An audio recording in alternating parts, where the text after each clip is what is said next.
సంస్కృత సంధుల్లో యనాదేశ సంధి. యనాదేశ సంధి మొదటగా సూత్రం వినండి.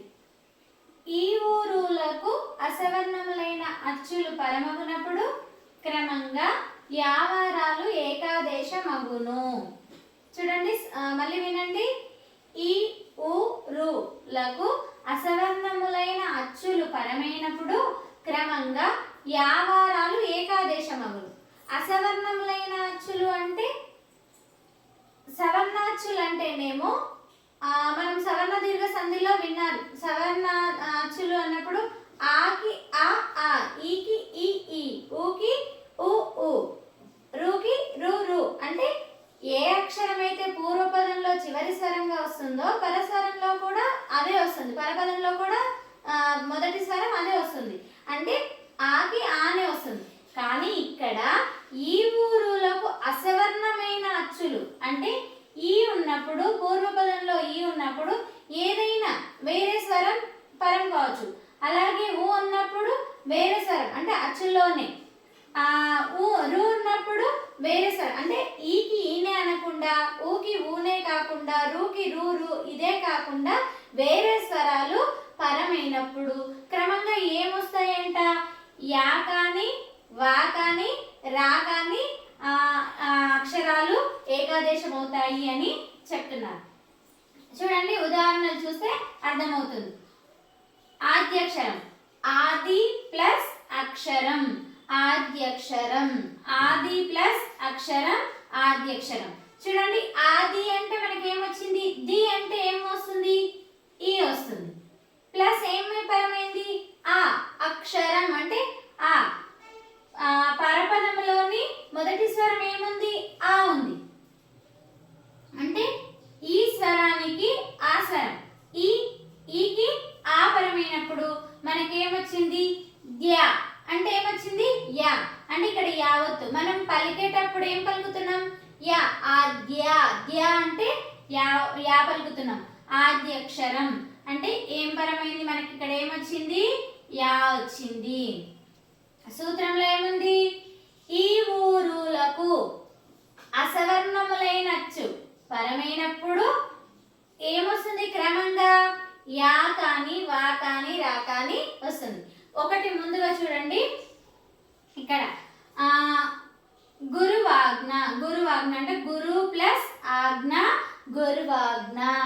గురు ప్లస్ ఆజ్ఞ గురువాజ్ఞ. గురు అంటే ఏమొచ్చింది?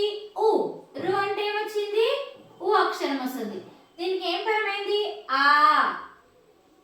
మనకేమొచ్చింది? రా. గుర్వా.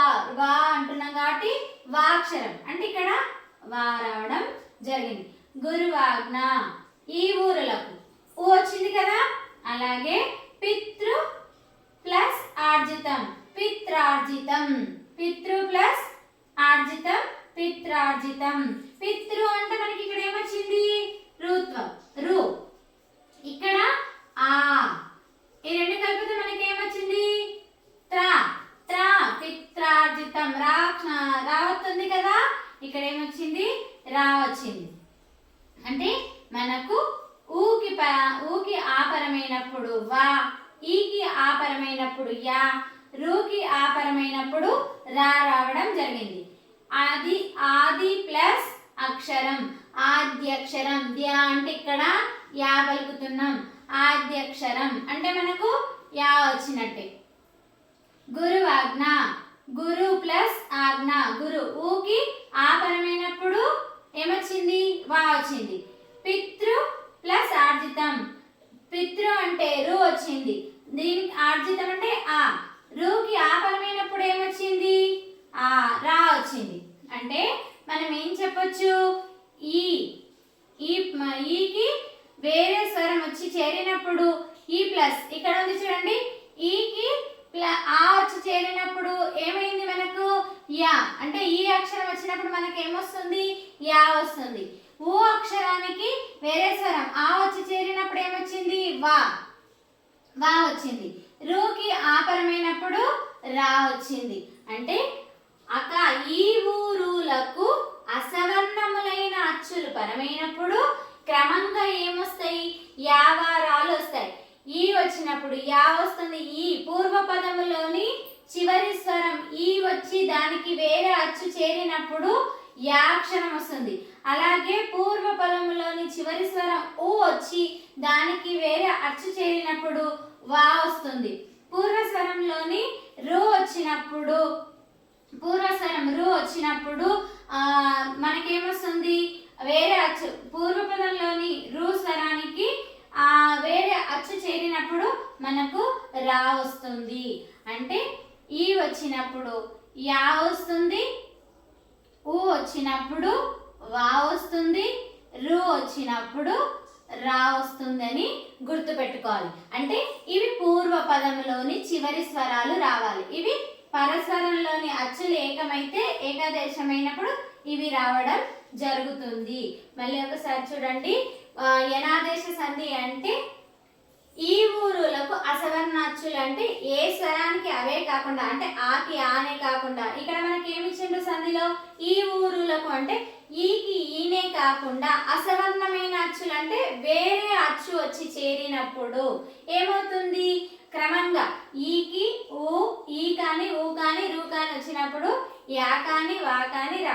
మనకు తెలిసింది ఏంటి, మనం ఉదాహరణలు చూసిన తర్వాత మనకి ఏమర్థమైంది, ఈ వచ్చినప్పుడు పూర్వస్వరము, ఈ వచ్చినప్పుడు యా వస్తుంది వేరే అచ్చుపరమైనప్పుడు, ఊ వచ్చినప్పుడు వా వస్తుంది, రు వచ్చినప్పుడు రా వస్తుందని గుర్తుపెట్టుకోవాలి. అలాగే చూడండి, యావారాలను సంస్కృతంలో ఏమంటారు, ఎన్నులు అని అంటారు. ఏమని పేరు దానిలోకి, యావారాలకు సంస్కృతంలో ఏమని పేరు, ఎన్నులు అని పేరు. మీకు టెట్లో కానీ డిఎస్సిలో కానీ ఈ షార్ట్ ఇవి అవసరమవుతాయి. ఎందుకు అంటే ఎన్నులు అని సంస్కృతంలో వేటిని అంటారు అని ఇవ్వచ్చు, లేదా యావారాలను సంస్కృతంలో ఏమంటారు అని కూడా ఇవ్వచ్చు. ఇలా ఏ రకంగా బిట్ ఇవ్వచ్చు. మీకు ఇది ఎన్నులు, సంస్కృతంలో ఎన్నులు అంటే యావారాలు అని చెప్పవచ్చు. యావారా, యావారా అంటే